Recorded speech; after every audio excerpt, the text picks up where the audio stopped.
आचार्य जी, मैं राजस्थान के सीकर में रहता हूँ, लेकिन इस साल पिछले 2 महीने से लगातार बारिश का ही मौसम चल रहा है और बारिश रुकने का नाम ही नहीं ले रही है। आपकी ये जो एयरप्लेन्स हैं ये आसमान से पट पट गिरेंगे ऐसे जैसे पत्थर गिर रहे हो आसमान से। आधे एक घंटे तक वो हवाई जहाज टर्बुलेंस के कारण 50-100 फीट ऐसे ऐसे ऐसे ऐसे झूमता रहा। सब कुछ भीतर का खुल खाल गया। ऊपर जो केबिन लगेज रखा था वो बिखर रहा है, उड़ रहा है, लोग उड़ रहे हैं। हम समझ ही नहीं पा रहे क्लाइमेट चेंज का मतलब क्या है। आपको सड़क पे छोड़ दिया जाए साहब, और तापमान है 55 डिग्री दिल्ली में।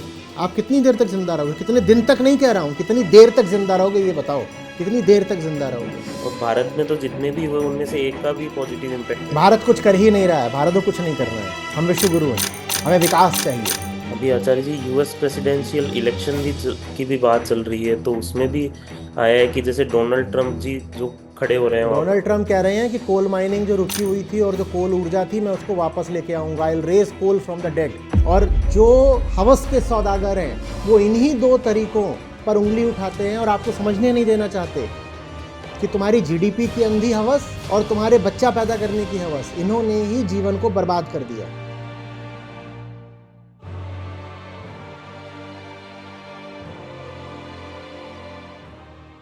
आचार्य जी, मैं राजस्थान के सीकर में रहता हूँ और हमारे यहाँ पर आमतौर पर सूखा ही रहता है, और जब बारिश का मौसम भी आता है तो उस वक्त ज़्यादा बारिश 2-4 दिन के अलावा देखने के लिए नहीं मिलती। लेकिन इस साल पिछले 2 महीने से लगातार बारिश का ही मौसम चल रहा है और बारिश रुकने का नाम ही नहीं ले रही है। और इसके चलते मैंने ये भी पाया है कि जहाँ पर सरकारें जीडीपी बढ़ाने के लिए पूरी कोशिश कर रही है, और जितने पूंजीवादी वर्ग हैं वो सब बोलते हैं कि भारत को इतना आगे ले जाना है कि और इकोनॉमी बढ़े। लेकिन मेन ये देख पा रहा हूँ कि भाई पूरा व्यापार तो ठप पड़ा है पिछले 2 महीने से। जो मतलब बारिश चल रही है तो उसके कारण से अलग अलग प्रकार के जितने व्यापारिक गतिविधियां थी वो भी सब एकदम डाउन चल रही हैं। तो क्लाइमेट चेंज के ऊपर यदि ध्यान नहीं देंगे तो ये चीज भी पूरी तरीके से सही तरीके से, जो हम सोच रहे हैं कि जीडीपी को आगे ले जाएंगे, वो भी सही से नहीं कर सकते। देखिए, जो इसमें सिद्धांत है वो ये है कि भोग इतनी मूर्खतापूर्ण चीज़ होती है कि भोग के कारण योग तो बाधित होता ही है, भोग से भी हाथ धो बैठते हो। जो भोगेगा वो योग से तो रह ही गया वंचित, और भोगने के कारण वो भोग से भी वंचित रह जाएगा। अंधा भोग इतनी व्यर्थ मूर्खतापूर्ण चीज़ होती है। उदाहरण के लिए कोई खाए, अनाप शनाप खाए जा रहा है, पिज्ज़ा ही पिज्ज़ा चाहिए उसको, तो पिज्ज़ा भी कितने दिन खा पाएगा वो? अब पिज्ज़ा खाने के मारे योग से तो रह ही गया। योग का समय था, वो कहीं पर बैठकर पिज्ज़ा चबा रहा था। पिज्ज़ा खाने के कारण पिज्ज़ा से भी रह जाएगा। जो भोगी होता है वो बहुत दिन तक भोग भी नहीं पाता। जितना भोगा होता है उसके 10 गुने दाम चुकाता है भोग के ही। समझ में आ रही बात? कंजम्पशन, जीडीपी, मनी, डेवलपमेंट, इनकी हवस का अंजाम है क्लाइमेट चेंज। इस हवस ने तुम्हें भीतरी शांति से तो वंचित कर ही दिया, योग तो गया। इस हवस ने तुम्हें भीतरी शांति से तो वंचित कर दिया। लेकिन जिस रुपए पैसे और जिस विकास की खातिर तुमने इतना भोग करा, क्लाइमेट चेंज तुम्हें उस पैसे से, उस विकास से भी वंचित कर डालेगा। क्लाइमेट चेंज माने यही थोड़ी है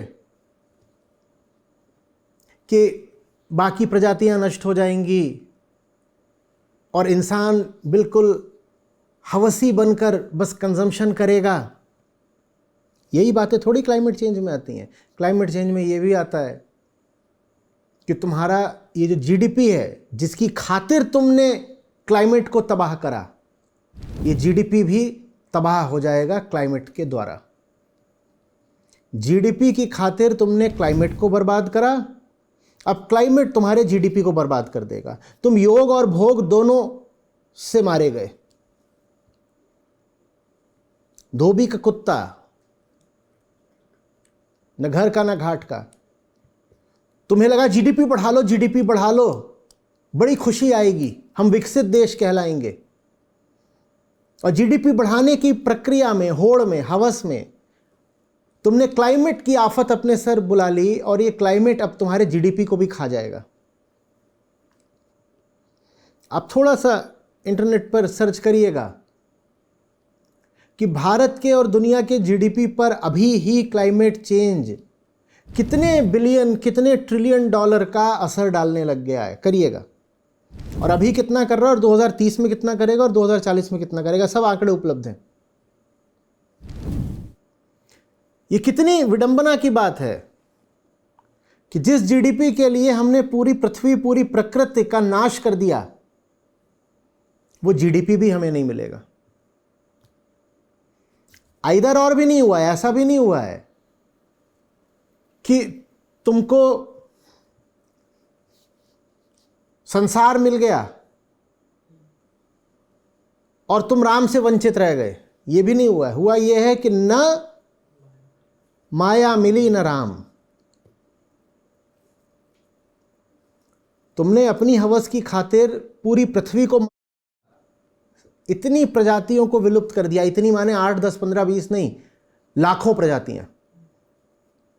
प्रतिदिन इस वक्त हजारों प्रजातियां विलुप्त हो रही हैं। मैं हजार प्राणियों के, हजार जानवरों के की बात नहीं कर रहा, मैं हजार स्पीशीज के इरिवर्सिबल एक्सटिंक्शन की बात कर रहा हूं। प्रतिदिन तुमने हजारों प्रजातियों को विलुप्त कर दिया अपनी हवस की खातिर, और फिर तुमने पाया कि जो हश्र उन प्रजातियों का हुआ वही तुम्हारा भी हो रहा है। कि जिस रुपए, पैसे, प्रॉस्पेरिटी, जीडीपी की खातिर तुमने क्लाइमेट में आग लगा दी, वो आग तुम्हारे रुपए, पैसे, प्रॉस्पेरिटी को भी खा गई। बहुत सारा जो इस वक्त क्लाइमेट डिस्कोर्स है, जो डिस्कशन है क्लाइमेट चेंज पर, वो इसी बात को लेकर के है। The economic effects of climate change. जानते हैं होने क्या वाला है? सुनिए, जब इकोनॉमिक इफेक्ट्स की बात आती है,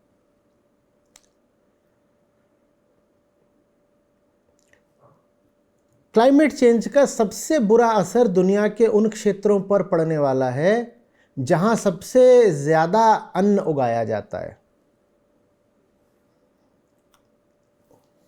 सबसे ज्यादा अन्न ठंडी जगहों पर तो उगाया नहीं जाता। ट्रॉपिकल और टेम्परेट रीजन्स में ये उगता है।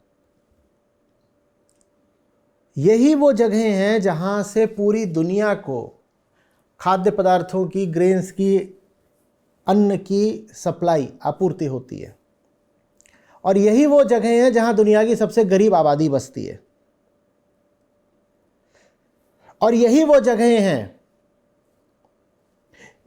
जिन पर समुद्र तल के बढ़ने का सबसे बुरा असर पड़ेगा। और यही वो जगहें हैं जहां पर लोग अशिक्षित भी हैं। तो होने क्या जा रहा है?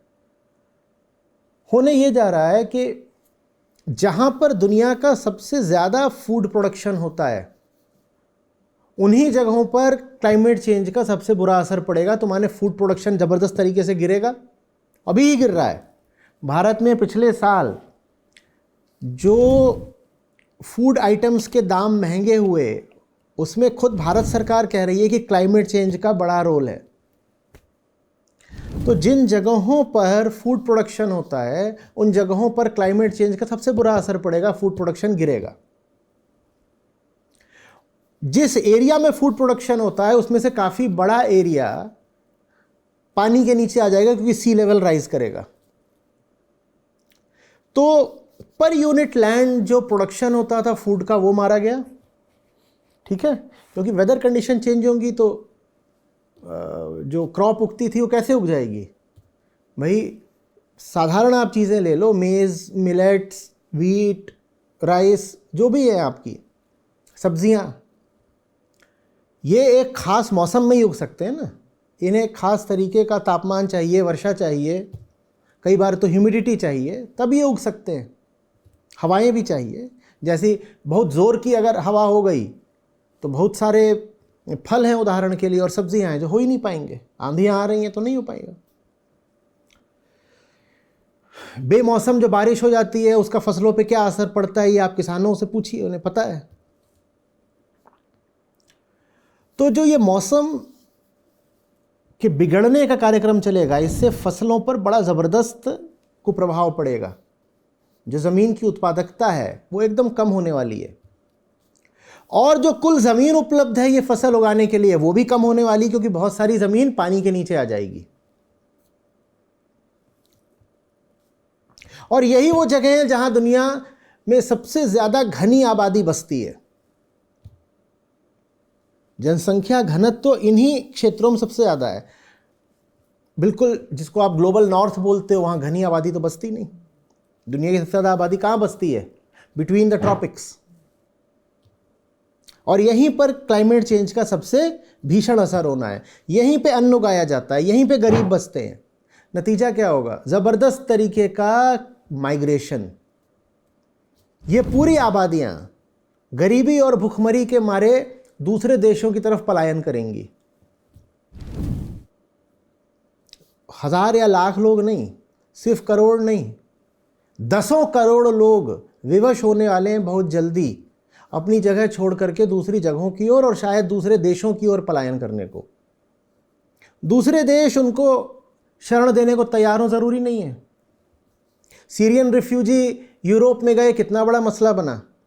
रोहिंग्या शरणार्थियों का आप मसला जानते ही हैं कितना बड़ा है। ये 10 करोड़ लोगों को शरण कौन देने वाला है? कोई नहीं। लेकिन ये घुसेंगे क्योंकि इनके पास तो अब जमीन ही नहीं है। जमीन तो पानी के नीचे चली गई, तो कहां रहें? तो दूसरी तरफ को भागेंगे। और इनके पास खाने को अन्न नहीं है तो ये भागेंगे। फिर राष्ट्रों के बीच होंगे युद्ध। क्लाइमेट चेंज बहुत बड़ा कारण बनेगा अगले विश्व युद्ध का। देश ही मिट गया, देश की बहुत बड़ी जमीन तो समुद्र खा गया, तो देश ही नहीं बचा। तो क्या करेगा फिर? वो कहेगा दूसरे की जमीन हड़पूंगा और क्या करूंगा।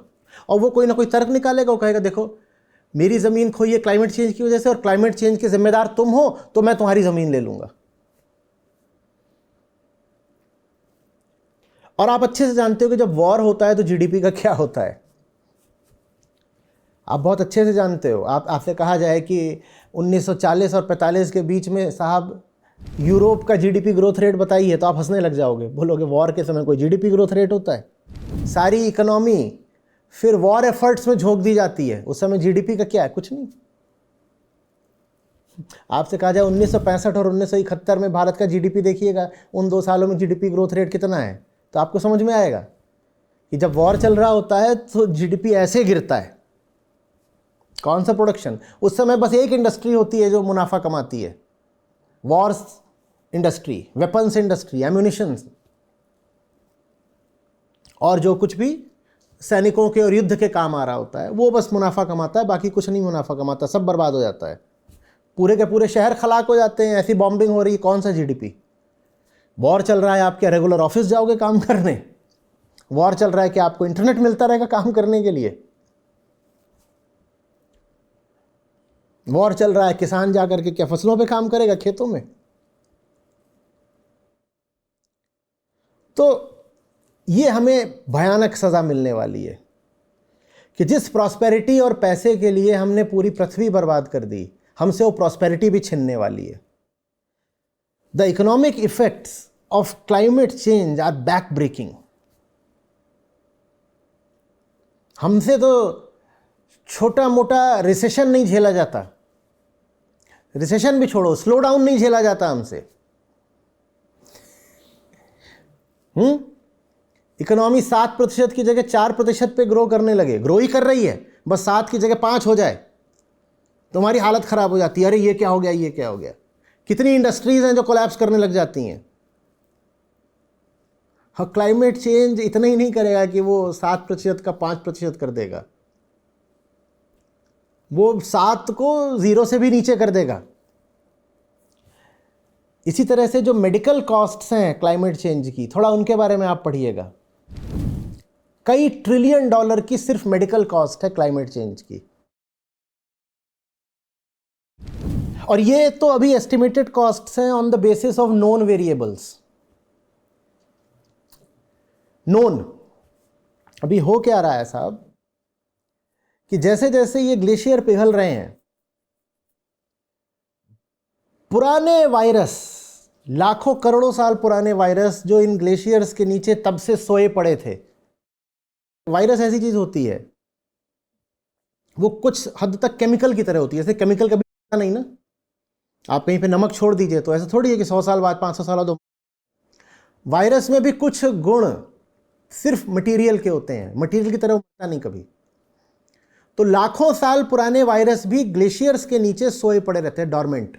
उनके ऊपर बर्फ पड़ी हुई थी, तो ग्लेशियर, वो जो वायरस है, कुछ कर नहीं सकता। अब वो बर्फ पिघल रही है, दुनिया के बड़े बड़े ग्लेशियर साफ हो चुके हैं। कई पर्वत जिनकी चोटियां कभी किसी ने देखी नहीं थी क्योंकि वो सदा हिम के नीचे दबी रहती थी, उनकी चोटियां अब नंगी खड़ी हैं। कभी किसी ने उन चोटियों को आज तक देखा ही नहीं था, उन पर सदा बर्फ रहती थी। एक चीज होती है जिसको बोलते हैं स्नो लाइन। स्नो लाइन का अर्थ होता है वो ऑल्टीट्यूड जिसके ऊपर बर्फ परमानेंट होती है।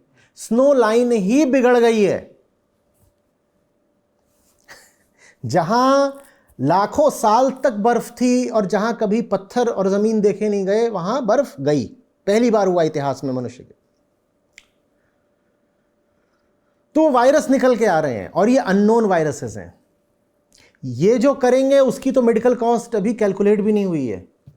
एक अननोन वायरस आ गया जो नोवेल कोरोना वायरस था, और कोविड ने चाहे विकसित देश हो, अविकसित देश हो, अमेरिका हो, चीन हो, भारत हो, सबकी कमर तोड़ के रख दी पूरे 2-2.5 साल तक। और कोविड से कहीं ज्यादा खतरनाक, ज्यादा कंटेजियस और ज्यादा फेटल। कंटेजियस माने संक्रामक और फेटल माने प्राणघातक वायरस इन बर्फों के नीचे से निकल करके अब सामने आ रहे हैं। और अभी तक तो मेडिकल फ्रेटर्निटी को ये पता भी नहीं है कि वो कौन से वायरस हैं, क्योंकि वो तो छुपे हुए थे, क्या पता कौन है। बस वो हैं हजारों वायरस, वो निकल के आ रहे हैं। हजारों माने हजारों अलग अलग स्पीशीज के वायरस हैं वो। और उसकी जो मेडिकल कॉस्ट होगी वो गिनिए कितनी है। ये करा है क्लाइमेट चेंज ने। एक तो समस्या क्या हो जाती है ना, हम ऐसे बात करते हैं, अच्छा औसत तापमान 1.5 डिग्री बढ़ गया, तो हमें लगता है 1.5 डिग्री तो कुछ होता ही नहीं। जो वार्निंग देने भी आते हैं वो बोलते हैं 3 डिग्री बढ़ गया, 4 डिग्री बढ़ गया। हम कहते हैं 3-4 डिग्री ठीक है, 30 का 35 हो जाएगा, 36 का 40 हो गया। हमें लगता है जैसे हमारे कमर के नाप की बात हो रही है कि 36 की कमर थी, बहुत खा पी लिया, 40 हो गई तो कोई पहाड़ थोड़ी टूट पड़ा। वैसे ही 36 डिग्री औसत तापमान था, 40 हो गया तो क्या हो गया साहब, वो औसत है। जो एक्सट्रीम्स हैं वो 10-10, 15-15 डिग्री ऊपर नीचे होने वाले हैं, नीचे कम ऊपर ज़्यादा। एवरेज टेम्परेचर राइज होगा 3 डिग्री 5 डिग्री, जो एक्सट्रीम है वो 10-15 डिग्री ऊपर जाएगा। और आपका कोई भी सिस्टम उतना टेम्परेचर राइज झेलने के लिए बना ही नहीं है। आपकी ये जो एयरप्लेन्स हैं ये आसमान से पट-पट गिरेंगे ऐसे जैसे पत्थर गिर रहे हो आसमान से, क्योंकि ग्रीन हाउस इफेक्ट का मतलब होता है कि एटमॉस्फेयर में एनर्जी बढ़ गई है। ग्रीन हाउस गैसेस एनर्जी ही तो ट्रैप कर रहे हैं ना। मीथेन है, कार्बन डाइऑक्साइड है, वाटर वेपर है, नाइट्रस ऑक्साइड है, क्या कर रहे हैं, ये एनर्जी ट्रैप कर रहे हैं। वो एनर्जी क्या करेगी, वो अपर एटमॉस्फेयर में भी टर्बुलेंस बनेगी। टर्बुलेंस क्या चीज होती है, हवा। आपके जो प्लेन की डिजाइन है, जो विंग्स हैं, वो उतनी टर्बुलेंस के लिए बनी नहीं है, उनकी डिज़ाइन हुई थी नॉन क्लाइमेट चेंज एरा में, जब क्लाइमेट चेंज उतना बड़ा खतरा नहीं था, उस समय एयरक्राफ्ट डिज़ाइन हुआ था। वो जो वहाँ जो ऊपर होगा उसके लिए तो एयरक्राफ्ट डिज़ाइंड ही नहीं है, एयरक्राफ्ट झेल भी नहीं पाएगा उतनी टर्बुलेंस को। अभी अभी हुआ है सिंगापुर के ऊपर या साउथ ईस्ट एशिया में किसी जगह पर हुआ है, एक हवाई जहाज़ है, उसके इंजन में कोई ख़राबी नहीं, उसकी कोई मिड एयर कोलिजन भी नहीं हो रहा है कि कहीं भीड़ भुड़ गया है, कुछ भी नहीं हुआ है, कोई उसकी हाईजैकिंग नहीं हो रही है, सिर्फ टर्बुलेंस इतनी थी कि उसके अंदर एक आदमी और 20 लोग घायल हो गए। अभी मुश्किल से महीने 2 महीने पहले की बात है।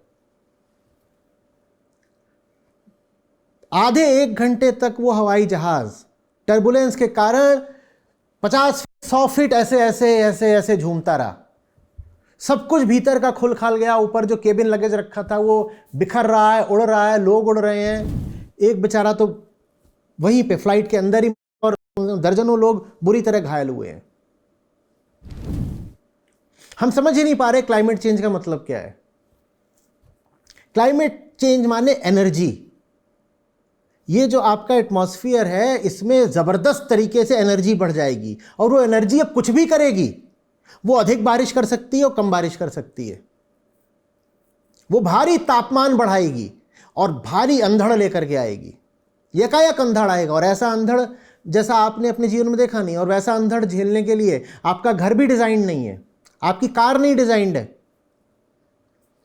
जो लोग मारुति 800 पर चले होंगे उनको याद होगा कि मारुति 800 जब किसी ट्रक के बगल से निकलती थी तो कांपती थी। हाईवे पर ट्रक अच्छी स्पीड से आ रहा हो सामने से, इधर से आपकी मारुति 800 जा रही हो, और उसमें खासकर अगर वजन ना हो, अकेले आप ही बैठे हो, तो उधर से ट्रक आ रहा है 80 की स्पीड से, इधर से मारुति आ रही है 80, और मारुति ऐसे थरथराती थी। ये हमारी कारों का डिज़ाइन होता है, और कार को तो और ज़्यादा लाइट वेट करा जाता है ताकि वो फ्यूल एफिशिएंट हो जाए, और फ्यूल एफिशिएंट करना पड़ेगा क्लाइमेट चेंज रोकने के लिए। और तुम कार को जितना हल्का बनाओगे वो उड़ ही जाएगी। ठीक है, यह अतिशयोक्ति है, पर बात को समझिए। मैं कहना चाह रहा हूं कि आपका कोई भी सिस्टम, चाहे वो मेडिकल सिस्टम हो, इकोनॉमिक सिस्टम हो या ट्रांसपोर्टेशन सिस्टम हो, वो डिजाइन नहीं है क्लाइमेट चेंज को झेल पाने के लिए। और दुनिया की उस आबादी का सोचिए जो गरीब है, जो सड़कों पर रहती है। 10 डिग्री तापमान अगर 2 दिन भी बढ़ा रहा तो क्या वो जिंदा रह जाएंगे?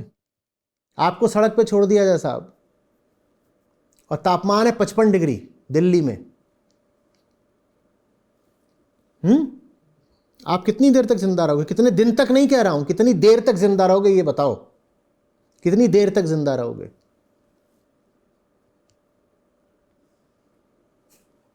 और फीडबैक साइकिल शुरू हो चुके हैं, जो सबसे खतरनाक बात है। फीडबैक साइकिल क्या होता है?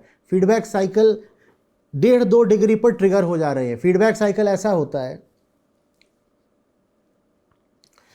कि बर्फ है, बर्फ किस रंग की होती है? सफेद रंग की होती है। तो बर्फ पर अगर सनलाइट पड़ रही थी तो बर्फ उसको रिफ्लेक्ट करती है, इसीलिए तो सफेद दिखती है, क्योंकि उस पर लाइट पड़ी, उसने लाइट वापस भेज दी।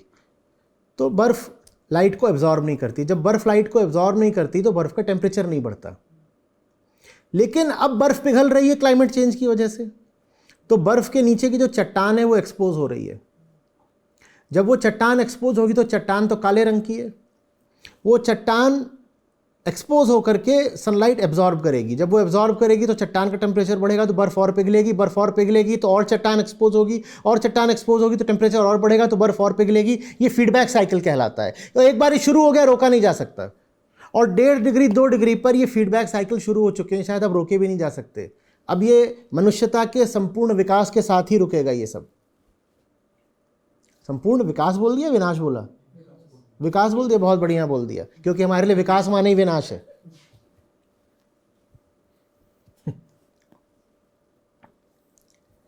दुनिया का सबसे बड़ा जो सिंक था कार्बन डाइऑक्साइड सोखने का, वो क्या है? वो ओशंस हैं। और ओशन जब कार्बन डाइऑक्साइड सोखता है तो उससे क्या बनेगा? उससे कार्बोनिक एसिड बनेगा। ओशंस हमारे एसिडिक होते जा रहे हैं, और दुनिया की 80% स्पीशीज ओशन में रहती हैं। हम उनसे कह रहे हैं तेजाब में जियो। हम उनसे कह रहे हैं एसिड में जियो, क्योंकि कार्बन डाइऑक्साइड ओशन सोख रहा है। ओशन के साथ समस्या बस ये थोड़ी है कि ओशन लेवल राइज कर रहा है, ओशंस आर बिकमिंग एसिडिक। मछली एसिड में कैसे जी ले? और 80% लाइफ ओशन में ही रहती है। ओशन को आप गर्म कर रहे हो तो वो ज्यादा इवेपोरेट भी करेगा। एक और फीडबैक साइकिल है ये। ओशंस गर्म होते जा रहे हैं तो ओशन इवेपोरेट भी करेंगे, इवेपोरेट करेंगे तो वाटर वेपर बनेगी। वाटर वेपर अपने आप में एक ग्रीन हाउस गैस है। तो ओशन गर्म हुआ तो वाटर वेपर निकली, वाटर वेपर निकली तो और गर्म हुई तो ओशन और इवेपोरेट हुआ। अब ये एक साइकिल निकल पड़ा, ये फीडबैक साइकिल है, एक और फीडबैक साइकिल है। ओशन एब्जॉर्ब करते हैं कार्बन डाइऑक्साइड, और जमीन पर सरफेस पर कौन सी चीज कार्बन डाइऑक्साइड एब्जॉर्ब करती है? ट्रीज, पेड़। पेड़ों का काम होता है कार्बन डाइऑक्साइड को एब्जॉर्ब करते हैं और उसे वुड बना देते हैं, ऑर्गेनिक मैटर बना देते हैं। आप पेड़ काट रहे हो क्योंकि आपको प्रोग्रेस चाहिए। पेड़ जिंदा है तो कार्बन डाइऑक्साइड एब्जॉर्ब करता है, और जब पेड़ मर जाता है तो वही लकड़ी डिकम्पोज होती है और कार्बन डाइऑक्साइड रिलीज करती है। और जब एक्सट्रीम वेदर इवेंट होगा, क्लाइमेट चेंज होगा तो एक्सट्रीम वेदर इवेंट होगा, तूफान आएगा, तूफान आएगा तो पेड़ गिरेगा, पेड़ गिरेगा तो कार्बन डाइऑक्साइड और रिलीज होगी, क्योंकि लकड़ी गिरेगी तो डिकम्पोज करेगी। और जब कार्बन डाइऑक्साइड और रिलीज होगी तो और क्लाइमेट चेंज बढ़ेगा, तो और तूफान आएगा, तो और पेड़ गिरेगा, तो और लकड़ी गिरेगी, तो और कार्बन डाइऑक्साइड रिलीज होगी, तो और क्लाइमेट चेंज बढ़ेगा, तो और तूफान आएगा। ये है फीडबैक साइकिल, ये सब शुरू हो चुके हैं। क्या है क्लाइमेट चेंज? क्लाइमेट चेंज ये है कि बहुत सारा कार्बन है अर्थ के इकोसिस्टम में। वो कार्बन जमीन के नीचे पड़ा हुआ था। अब सोचिए, करोड़ों अरबों डायनासोर रहे होंगे। डायनासोर इस धरती पर लाखों साल तक राजा थे। वो सब डायनासोर मरे, उदाहरण एक दे रहा हूं, वो सब डायनासोर। तो इतना सारा जो शरीर शरीर कार्बन ही होता है पूरा। कार्बन, नाइट्रोजन, ऑक्सीजन, हाइड्रोजन, मुख्यतः यही होता है शरीर। ठीक है, बाकी और भी होते हैं, सब इनऑर्गेनिक एलिमेंट्स होते हैं, वो सब थोड़े होते हैं। शरीर प्रमुखतया यही होता है। अब डायनासोर मरा, उसका शरीर कार्बन है। पृथ्वी ने क्या करा? पृथ्वी ने उस कार्बन को सिक्वेस्टर कर दिया, इसको बोलते हैं सिक्वेस्टरिंग। पृथ्वी ने पूरे डायनासोर की बॉडी को नीचे डाल दिया। अब ये कार्बन यहां दफन है। वहां दफन रहे रहे लाखों करोड़ों सालों में वो जो नीचे था वो कोयला बन गया। वो जो डायनासोर था नीचे, वो कोयला बन गया, या तेल बन गया, या गैस बन गया। नीचे जबरदस्त प्रेशर है और टेम्परेचर भी है। तो जो डायनासोर की बॉडी थी, एक डायनासोर का उदाहरण लेके बोल रहा हूँ, डायनासोर से नहीं बन जाता कोयला सिर्फ, लेकिन उदाहरण के लिए समझा रहा हूँ। तो जितना ऑर्गेनिक मटेरियल था, चाहे वो पेड़ हो, चाहे जीव जंतु हो, पृथ्वी उन सबको अपनी गोद में लेकर के ढकती गई मिट्टी से। तो वो सारा जो कार्बन था वो पृथ्वी में नीचे नीचे जमा था, कोई हमें नुकसान नहीं कर रहा था। इंसान ने कहा हम तो बहुत होशियार हैं, वो सब कुछ जो नीचे जमा था हम उसको खन करके, उसका खनन करके हम उसको सतह पर ले आए और हमने उसको जलाया, और उससे निकली है कार्बन डाइऑक्साइड। ये हमारी होशियारी है। तो ये हमको कोई एक्स्ट्रा कार्बन पैदा नहीं कर दिया है, ये वही कार्बन है जो सदा से पृथ्वी के सिस्टम में था। पर कहां था? जमीन के नीचे था। हमने अपनी होशियारी में उसको जमीन से निकाल के ऊपर कर दिया और उसमें आग और लगा दी, और हमने कहा देखा एनर्जी, अब इस एनर्जी से राष्ट्र की प्रगति होगी। और प्रगति के चक्कर में हमने अपने आप को बिल्कुल अब समाप्त ही कर डाला है। समझ रहे हैं बात को? इसके मूल में क्या चीज बैठी हुई है? इसमें एक मूल चीज बैठी हुई है, आत्मज्ञान। जब मैं बोलता हूं, यहां तक बहुत लोगों ने रुचि से सुना होगा। अब जैसे ये बोलूंगा लोग कहेंगे नहीं नहीं नहीं, ये तो अब। लेकिन आप ये समझ नहीं रहे हो कि क्लाइमेट चेंज न तो इन्वायरमेंटल प्रॉब्लम है, न साइंटिफिक प्रॉब्लम है, न इसका कोई टेक्निकल सॉल्यूशन है। ये इंसान के दिल की समस्या है, ये कंज्यूम करने की हमारी हवस की समस्या है। और जब तक इंसान की शिक्षा में, परवरिश में, संस्कार में ये बात रहेगी कि तुम भोगने को पैदा हुए हो, तब तक इस क्लाइमेट चेंज की समस्या का कोई समाधान नहीं है। और समाधान के लिए हमारे पास वक्त है भी नहीं। क्या समाधान करेंगे हम? कितना वक्त बचा है? ये बात आचार्य जी मैंने कभी स्टडी में भी पढ़ी थी कि 1999 के बाद में लगभग 1500 उपाय विश्व में हुए क्लाइमेट चेंज को रोकने के लिए। उनमें से केवल 4% उपाय ही पॉजिटिव इम्पैक्ट हाँ, दिखा ऐसा ही, रहा है। बिल्कुल यही है, एकदम 50 के आसपास एकदम। और भारत में तो जितने भी हुए उनमें से एक का भी पॉजिटिव इम्पैक्ट। भारत कुछ कर ही नहीं रहा है, भारत को कुछ नहीं करना है। हम विश्व गुरु हैं, हमें कुछ नहीं करना है, हमें विकास चाहिए।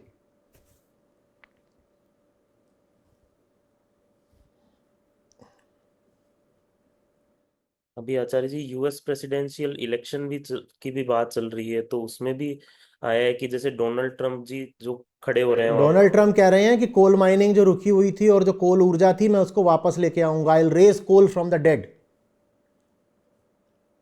दुनिया भर में राइट विंग एक्सट्रीमिज्म बढ़ता जा रहा है, भारत हो, अमेरिका हो, और ये जो पूरा विंग है इसको प्रकृति की एक धेले की नहीं परवाह है। इसको बस ये है, मेरी भावनाएं, मेरा राष्ट्रवाद, let's make America great again. उसके लिए अगर कोयले में आग लगानी पड़े लगा दो, दुनिया में आग लगानी पड़े लगा दो।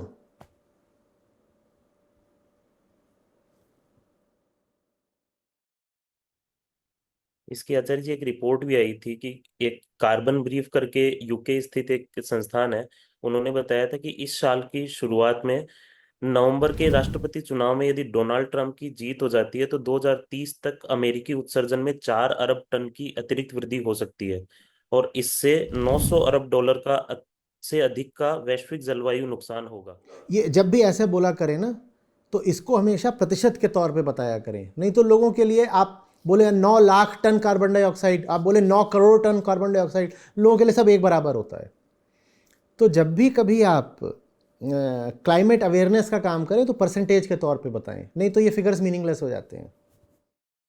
उदाहरण के लिए 280 ppm था 1850 में प्री इंडस्ट्रियल लेवल में कार्बन डाइऑक्साइड का कंसंट्रेशन। अभी कितना है? अभी 420 से 440 ppm के बीच में, और हर साल 2 ppm बढ़ता है, हर साल 2 ppm बढ़ता है। माने जितना था, जितना होना चाहिए पृथ्वी पर जीवन को बचाने के लिए, उससे 50% ज़्यादा कार्बन डाइऑक्साइड इस वक्त वातावरण में है। जितना हो सके लोगों को बताइए कि तुम्हारी हवस ने, तुम्हारी गलत फिलॉसफी ने, तुम्हारा ये जो रॉन्ग लाइफ फिलॉसफी है उसने क्या कर डाला। ये कोई टेक्निकल प्रॉब्लम नहीं हो गई है, तुम्हारी ज़िंदगी का सेंटर ही गलत है। तुम्हें बता दिया गया है कि तुम हैप्पीनेस के लिए और कंजम्पशन के लिए पैदा हुए हो। तुम्हें कोई नहीं, वो जो एल वर्ड है कोई नहीं बता रहा लिबरेशन, तुम्हें सी वर्ड बताया जा रहा है कंजम्पशन। जब तक जिंदगी का उद्देश्य लिबरेशन की जगह कंजम्पशन रहेगा तब तक जिंदगी ज़्यादा चलनी ही नहीं है। हमारी शिक्षा, संस्कार, दर्शन, धर्म सब उल्टे पुल्टे पड़े हुए हैं। धर्म से मेरा आशय है लोक धर्म, नहीं तो अगर आप वास्तविक धर्म की बात करें जो दर्शन पर आधारित है, वो तो साफ बताता है कि पैदा हुए हो ताकि मुक्त हो सको, जो अपने भीतरी बंधन है उनको काट सको। इसलिए थोड़ी पैदा हुए हो कि जा कर के और ज़्यादा आइसक्रीम खाओ और ज़्यादा इधर तोड़ो उधर काटो और अपने लिए कहो कि सब काट कूट के जंगल मैंने अपने लिए महल बनाया है, या कि मैंने बहुत सारे बच्चे पैदा करे हैं, इसलिए थोड़ी पैदा हुए हो तुम। ये जो बच्चे पैदा करने वाली बात है ना, ये लोग इसकी बात ही नहीं करना चाहते। सारी बात ये है कि कार्बन एमिशन हो रहा है हमारे कंजम्पशन से, और कंजम्पशन वही तो लोग करेंगे ना जो जो हैं।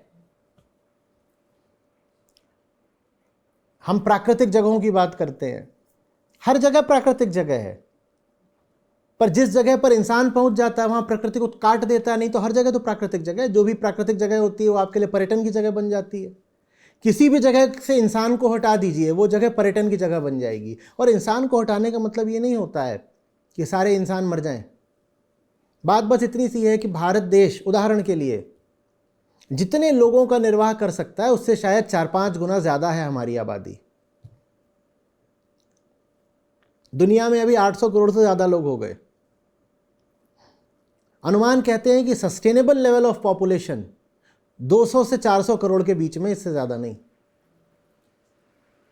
इतने लोग हैं तो ये पृथ्वी तुम्हारा बोझ उठा सकती है, इसके आगे पृथ्वी बोझ नहीं उठाएगी। पृथ्वी के पास संसाधन ही नहीं है तुम्हारे कंजम्पशन के लिए। तुम्हें कंज्यूम करना है तो रिसोर्स होना चाहिए ना, रिसोर्स है ही नहीं तो क्या कंज्यूम करोगे, कहां से क्या एक और पृथ्वी लेके आओगे।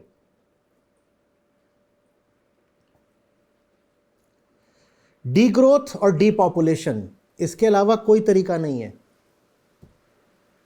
और जो हवस के सौदागर हैं वो इन्हीं 2 तरीकों पर उंगली उठाते हैं और आपको समझने नहीं देना चाहते कि तुम्हारी जीडीपी की अंधी हवस और तुम्हारे बच्चा पैदा करने की हवस, इन्होंने ही जीवन को बर्बाद कर दिया।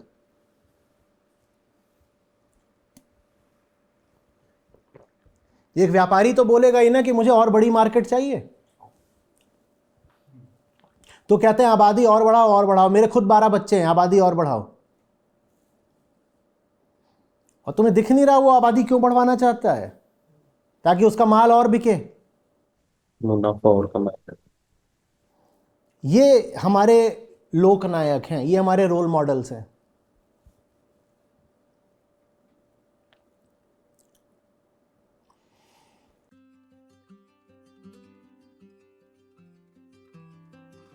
नमस्ते, मेरा नाम चिन्मयी है। मैं उड़ीसा से हूँ, लेकिन अभी मैं कोलकाता में रह रही हूँ।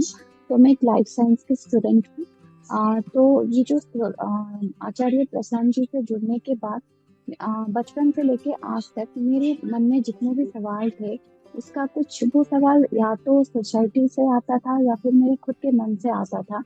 लेकिन उसके प्रश्न का जो भी उत्तर होता था, तो उसको लेके मैं बहुत ज़्यादा कंफ्यूज रहती थी कि या तो वो उत्तर सही है या फिर कुछ और है, क्या सही है क्या गलत है। लेकिन जब से मैंने आचार्य जी को सुनना स्टार्ट किया है, तो धीरे धीरे सारी चीज़ों का मुझे आंसर मिलता जा रहा है। और कुछ चीज़ों का जो है, जो मैं सोचती थी कि हाँ ये सही है, तो उसका कैसे बेहतर से बेहतर बन सकते हैं या फिर बेहतर से बेहतर जवाब मुझे मिल रहा है धीरे धीरे करके।